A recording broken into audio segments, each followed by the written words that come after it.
Mesdames, Mesdemoiselles et Messieurs, soyez salués depuis vos positions respectives.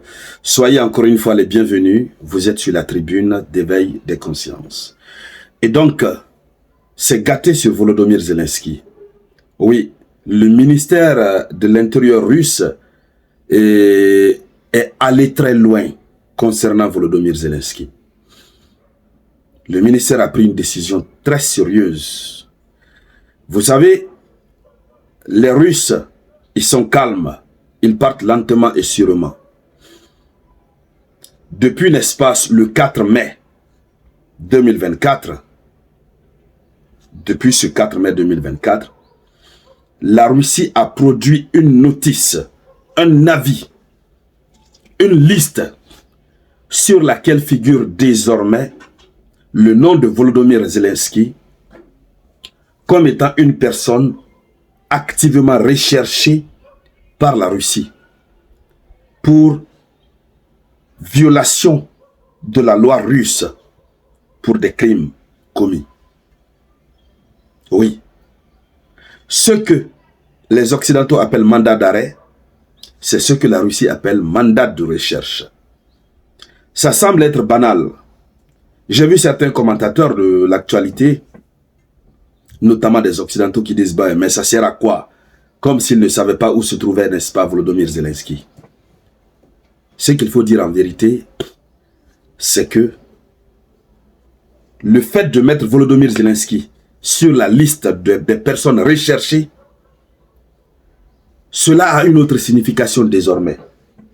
Et cela donne une autre tournure au conflit. Si depuis tout ce temps, ils n'ont pas mis main sur Zelensky, c'est parce que dans le cadre de la loi russe, ce n'était pas prévu. L'opération militaire spéciale qui a été adoptée, votée par le Parlement russe, qu'on appelle la Douma russe, avait un objectif spécifique qui n'avait rien à voir avec mettre la main sur le président. Mais désormais, avec l'évolution, ils l'ont inscrit sur la liste. Ça veut dire quoi concrètement? Ça veut dire que il ne sera plus possible d'aller aux négociations. En tout cas, même s'il y a négociation, ça ne se fera pas avec Volodymyr Zelensky. À moins que la Russie décide d'aller à l'encontre de ses propres lois, mais en nous fondant sur les lois russes telles qu'elles sont, telles qu'elles ont fonctionné de par le passé et telles qu'elles devraient fonctionner, le président Poutine ne pourra plus jamais s'asseoir en face de Volodymyr Zelensky. C'est la justice russe qui doit s'occuper du cas de Volodymyr Zelensky. C'est-à-dire, si on met main sur lui, on l'envoie en Russie, on le juge, on le condamne. Oui. De la même manière que le procureur Karim Khan est recherché, de la même manière, les 3 autres juges de la Cour pénale internationale sont recherchés, c'est de cette même manière que Volodymyr Zelensky est recherché. Et attention, attention, les cas sont un peu différents. Si Volodymyr Zelensky est recherché pendant qu'il est président d'un État qui se trouve en conflit avec la Russie, cela ouvre la boîte de Pandore.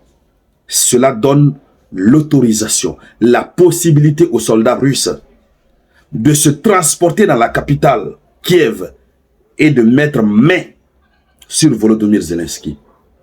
Oui, ils ont désormais cette possibilité. C'est de cela qu'il s'agit.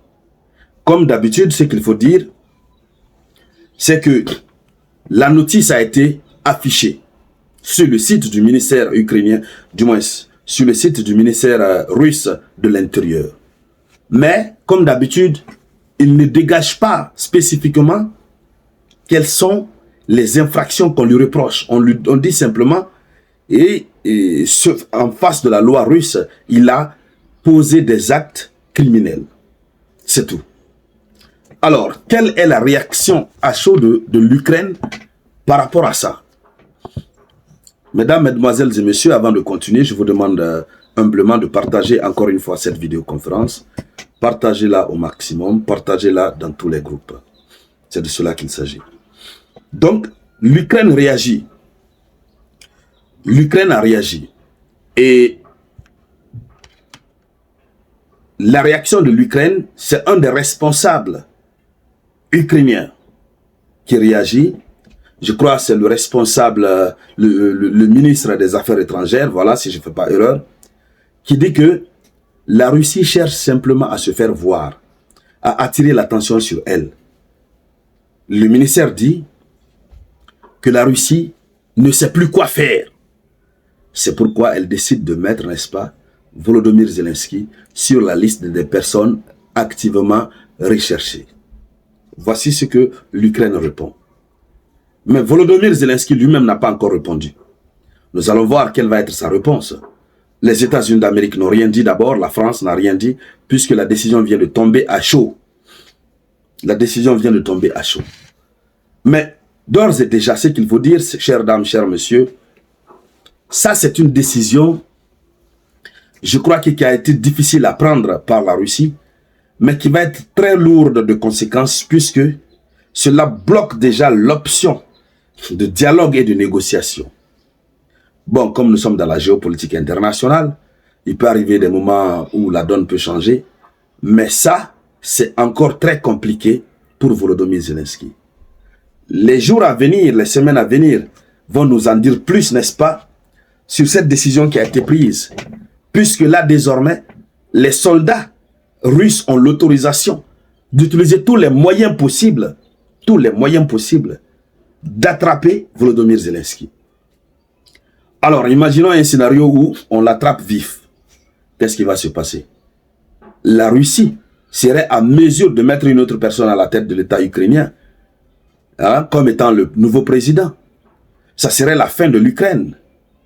Si on ne le capture pas vif non plus, cela nous renvoie encore à la théorie qui était développée lorsque Prigojine, Evgeny Prigojine, que son âme repose en paix, était vivant. On avait entendu cette théorie qui disait que oui, Poutine voulait mettre Evgeny Prigojine à la tête de l'Ukraine. En tout cas, voici, n'est-ce pas, ce qui est en train de se passer. Voici la décision qui est tombée contre Volodymyr Zelensky. Et qui le fait paniquer pour le moment. Mais il n'a rien dit pour l'instant. On va continuer de suivre et on verra ce qui va se passer. Alors, mesdames, mesdemoiselles et messieurs, je rappelle encore une fois à tous ceux qui sont nouveaux sur la page, cliquez ici sur le bouton suivre pour vous abonner à la page. Là, vous n'allez plus rater nos vidéoconférences. Pour tous ceux qui ne sont pas encore abonnés à notre chaîne YouTube, allez-y sur YouTube. Vous cliquez dans la barre de recherche, vous mettez le Samouraï Théa. Vous allez retrouver notre chaîne YouTube et vous vous abonnez. Pour tous ceux qui sont déjà abonnés, activez la cloche de notification. Ça vous permet de recevoir la notification chaque fois que nous sommes en vidéoconférence. Merci alors à toutes et à tous. Je vous reviens tout à l'heure avec de nouvelles actualités.